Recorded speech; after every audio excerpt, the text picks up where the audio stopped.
One other thing, you mention in your book that Frank played in many of his concerts on that tour versions of Norwegian Wood, Lucy in the Sky with Diamonds, I'm a Walrus, Stairway to Heaven. And he vandalized those songs in many cases. He made fun of them sometimes. Now, why do you think it was okay for Frank to do that, but he doesn't think it's okay for anybody else to play his music? That's a good question. I mean, he was doing it for years, really, wasn't he? From the early days, from Brown Shoes Don't Make It, included quotes from different pieces. And I don't know. I really can't answer that. I don't know why it's a very contradictory stance, isn't it, to be able to go out and do that yourself? Presumably because he felt he was superior to the composer of those songs in some way. I don't know.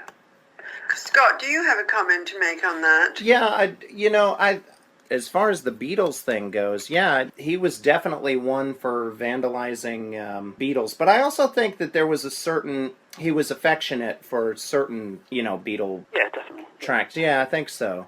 And Stairway to Heaven has always been interesting to me. I mean, I guess it was the PMRC thing that sort of motivated him to cover the song, from what I understand. What, because of the so-called satanic...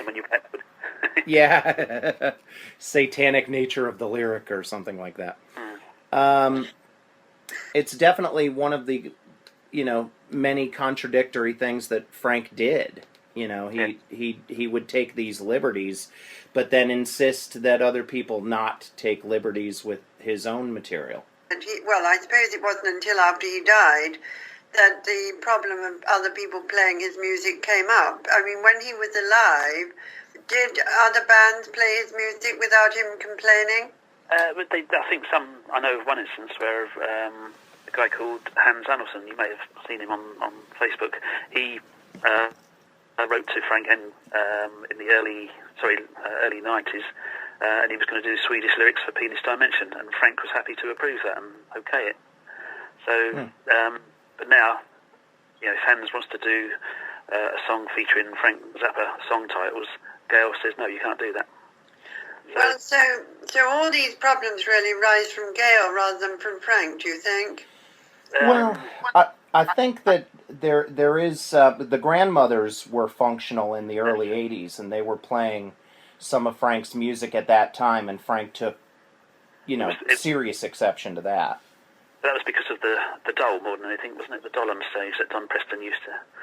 Don Preston had a large doll with Zappa's face on it, with Frank's face, and they would do things to it, abuse it in some way in concert, and that's what upset Frank. Yeah, they would play, I think it was Don't Go Cry on Somebody Else's Shoulder, I think it was. And, they would do rude things to this doll on stage, that's right.